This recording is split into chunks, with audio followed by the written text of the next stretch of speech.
దాదాపు నేను అనుకుంటే 23 సార్లు కౌన్సిల్ మీటింగ్స్ జరిగాయి ఇప్పటికీ. ఇది మొన్న జరిగింది 23వ సారి. ప్రతి నెల ఒక మీటింగ్ జరుగుతుంటుంది.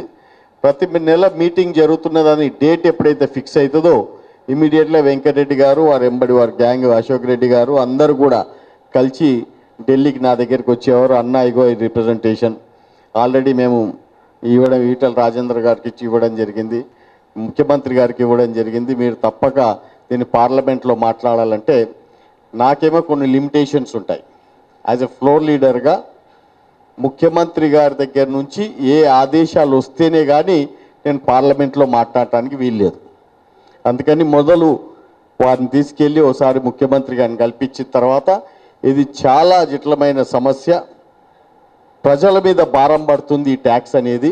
కాబట్టి దీంట్లో పార్లమెంట్లో లేవలెత్తాలన్నప్పుడు 3-4 అంశాల మీద, ఒకటేమో ఈ ఫుడ్ దాని మీద, అదేవిధంగా గ్రెనైట్ దాని మీద కూడా అక్కడ కూడా పీసెస్ చిన్న చిన్న పీసులు అవన్నీ కూడా చేసుకొని బతికే వాళ్ళ మీద కూడా 28% ట్యాక్స్ ఏదో వేశారో ఆ విషయాన్ని కూడా పార్లమెంట్లో ఎత్తడం, జైట్లీ గారిని నిలదీయడం, ఫైనాన్స్ మినిస్టర్ గారిని వారికి తెలియజేయడం, ఇవన్నీ కూడా చేసి అన్ని విధాలుగా ప్రతి మీటింగ్లో కూడా ఇంతకుముందు రాజేశ్వర రెడ్డి గారు చెప్పినట్లు అన్న ఖాళీ జైట్లీ గారితో మాట్లాడడమే కాకుండా లాబింగ్ చేసి వేరే రాష్ట్ర ఫైనాన్స్ మినిస్టర్లందరితో కూడా లాబింగ్ చేసి ఇది తప్పగా చేయాల్సిన అవసరం ఉన్నది, ప్రజలకు కావాల్సి. ఎందుకంటే మనకు 3 అంశాలు ఎప్పుడు అంటాం, రోటీ కపడా మకాన్.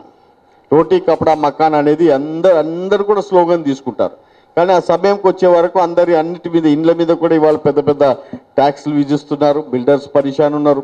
అదేవిధంగా బట్టల మీద టెక్స్టైల్ చేసుకుంటే గుజరాత్లో మీరు చూశారు, వాళ్ళందరూ కూడా రోడ్స్ మీదకి రావడం, అన్ని షాప్స్ బంద్ చేయడం జరిగింది.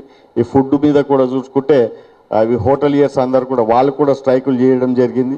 అంటే రోటీ కపడా మకాన్ ఈ 3 అంశాల మీద ఎవరైతే పెద్ద పెద్ద భాషణలు ఇస్తున్నప్పుడు దాని మీదే ట్యాక్స్ అనేది చేయడం అనే దానిని కూడా మన ఈటల రాజేందర్ గారు ఎన్నోసార్లు కౌన్సిల్స్లో మాట్లాడి దీన్ని తగ్గించినందుకు వానికి నిజంగా ధన్యవాదాలు తెలియజేస్తున్నాం. అదే కాకుండా మళ్ళీ నెక్స్ట్ జరిగే మీటింగ్లో ఈ గ్రానైట్ విషయం తీసుకోవాల్సిన అవసరం ఉంది. అంతేకాకుండా ఇప్పుడు రేపు పొద్దున 5% ట్యాక్స్ అయింది. 5% ట్యాక్స్ అయిన తర్వాత వీళ్ళ టర్న్ ఓవర్ పెరుగుతుంది. పబ్లిక్ కూడా చాలామంది హోటళ్ళలో వచ్చి భోజనాలు చేస్తారు. భోజనాలు చేసిన తర్వాత వాళ్ళ ఒళ్ళు కూడా పెద్ద ఇదవుతుంది, బరువు అవుతుంది, అందరూ కూడా వెయిట్ పెరుగుతారు. వెయిట్ పెరిగినప్పుడు వాళ్ళు ఎక్సర్సైజ్ చేయాల్సిన అవసరం ఉంది.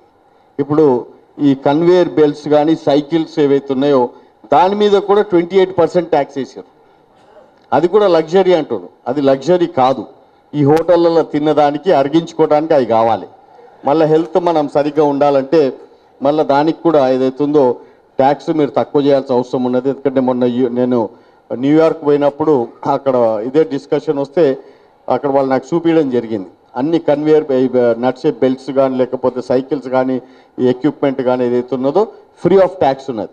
కాబట్టి దీని మీద కూడా మేము నెక్స్ట్ దాంట్లో మాట్లాడి అందరికి చేయాలని చెప్పి తెలియజేస్తూ, అదే కాకుండా ఇప్పుడు ఇంతకుముందు చెప్పినట్లు ఇన్పుట్ సబ్సిడీ అనేది మీరు ఇప్పటి నుంచి ఇక మీకు ఉండదు. కాబట్టి ఆ ఇన్పుట్ సబ్సిడీని మళ్ళీ రాబట్టుకోవడానికి రేట్స్ మీరు పెంచితే మళ్ళీ కష్టమవుతుంది. ఎందుకంటే ఇంతకుముందు హోటలియర్స్గా మీరు ధర్నా చేసిండ్రు, మీరు చేసిన దీనిని ధర్నాని మేము పార్లమెంట్లోకి తీసుకెళ్ళాం. కానీ రేపు పొద్దున ఒకవేళ ప్రజలు మళ్ళీ ధర్నాలు చేసుడు మొదలు పెడితే అది ఎక్కడ పోతుందో ఆలోచించుకోండి. కాబట్టి ఆ పరిస్థితి రాకుండా మీరు అందరూ కూడా మంచిగా ప్రజలకు మేలు అయ్యే విధంగా అన్నిటిని కూడా ముందుకు తీసుకెళ్లాలని చెప్పి తెలియజేస్తూ, ఇంకా మీ అందరికీ తెలుసు మా అన్న చూడనికే చిన్నగా ఉంటాడు, చూడనికే మా అన్న చిన్నగా ఉంటాడు కానీ అన్ని పెద్ద పెద్ద పనులు చేస్తుంటాడు. ఇంత గట్టిగా మీ అందరి కోసం పోరాడి జిఎస్టీని 18 నుంచి 5 తీసుకొచ్చినందుకు ఇప్పటికి కూడా అంత మంచి చేరేసి రాయల్ చేరేసి ఆయన సన్మానిస్తామంటే లేదు, నేను కూడా అందరితో పాటే కూర్చుంటానని చెప్పి ఆ చీరను కూడా పక్క తీసిన, అంటే అంత మంచి స్వభావం ఉన్న మనిషి, అందరితో కలిసి పెంచొచ్చే మనిషి. పని తీసుకోవాలి ఆయన దగ్గర తప్పగా, కానీ ఆయనకి ఎక్కువ పొగడతలు ఎక్కువ ఇష్టం ఉండదు. కాబట్టి మళ్ళీ మేము చెప్తున్నాం అన్న మేము పొగడము, కానీ మాకు అందరికి పని చేసి పెట్టని చెప్పి కోరుతూ ఈ అవకాశం ఇచ్చినందుకు అందరికీ ధన్యవాదాలు. జై తెలంగాణ.